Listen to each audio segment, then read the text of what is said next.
শীতকাল মানে আমার বাসায় কয়েকটা কমন সবজি যেটা একদম মানে ১ দিন ২ দিন পর, পর রান্না করাই লাগবে। সেটার মধ্যে একটা হচ্ছে সিম, আরেকটা হচ্ছে ফুলকপি। সিম হচ্ছে আমার শাশুড়ির ভীষণ পছন্দ। এমনি অবশ্য সবুজ শাকসবজি তার খাওয়া বারণ।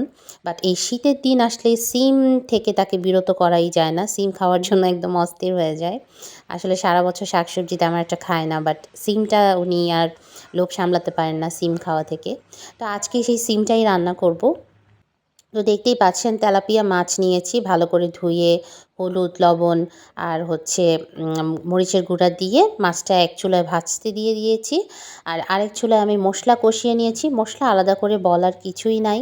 নর্মাল মশলা আমরা সচরাচর সব যে তরকারিতে দেই হলুদ মরিচ ধনিয়া লবণ সব কিছু দিয়ে মশলাটা একদম ভালো করে কষিয়ে তারপরে কিন্তু সিম আর আলু কেটে রেখেছিলাম সেটা কেটে আমি একটু লবণ দিয়ে ভিজিয়ে রাখি। তাহলে কি হয় ভিতরে যদি কোনো পোকা টোকা থেকেও থাকে সেটা বের হয়ে যায়। কাটার সময় তো অবশ্যই দেখেই কাটতে হয়। তারপরেও সেটা লবণ পানি দিয়ে ভিজিয়ে রাখা ভালো। ওই আমাদের ওইখানেতে কানা বুগির ও বুগি পান্তা ভাত পান্তা আমি এদিকে দেখো আম্মু বলো পান্তা আমি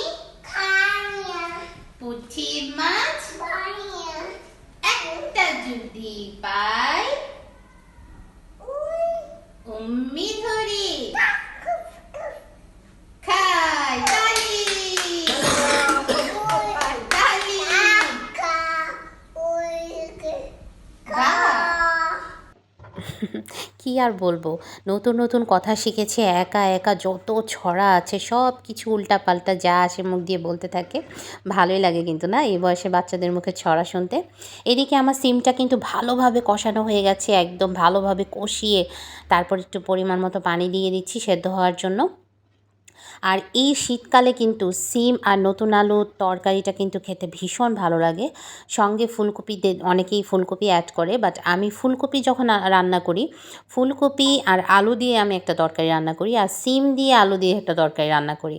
মানে সিম ফুলকপি আলু একসাথে রান্না করতে না আমার মানে একটু সমস্যা হয়ে যায়। তার কারণ হচ্ছে ওই যে বললাম ২ দিন পর পরই আমাদের বাসায় ফুলকপি আর সিমটা রান্না করাই লাগে। আপনাদের ভাইয়ার তো সিম ফুলকপি দুটোই ভীষণ পছন্দ। আর সাফওয়ানের হচ্ছে ফুলকপিটা ভীষণ পছন্দ আর আমার শাশুড়ির হচ্ছে সিম ভীষণ পছন্দ। তো এই তো ধনেপাতা কেটে নিচ্ছি তরকারি কিন্তু আমার প্রায় শেষ হয়ে গেছে অলমোস্ট ডান। এটা হচ্ছে মানে প্রত্যেকটা বাঙালির ঘরে ঘরে এখন জাতীয় রান্না সেটা হচ্ছে সিম ফুলকপি আর আলু নতুন আলু। এই তরকারিটা এখন হচ্ছে জাতীয় রান্না সবার ঘরে ঘরে কিন্তু শীতকাল মানেই এই ধরনের সবজি থাকবেই থাকবে। তো দেখতেই পাচ্ছেন আমার রান্না কিন্তু অলমোস্ট ডান। কয়েকটা কাঁচামরিচ আর ধনেপাতা ছড়িয়ে দিলাম ঝোলটা আরেকটু টেনে আসলেই কিন্তু আমার রান্না আজকের মতো শেষ। তো সবাই ভালো থাকবেন আর সিম্পল রান্নাবান্না পেতে কিন্তু আমার পেজটি অবশ্যই ফলো করবেন। তো সবাই ভালো থাকবেন আজকে এই পর্যন্তই। আল্লাহ হাফিজ আসসালামু আলাইকুম।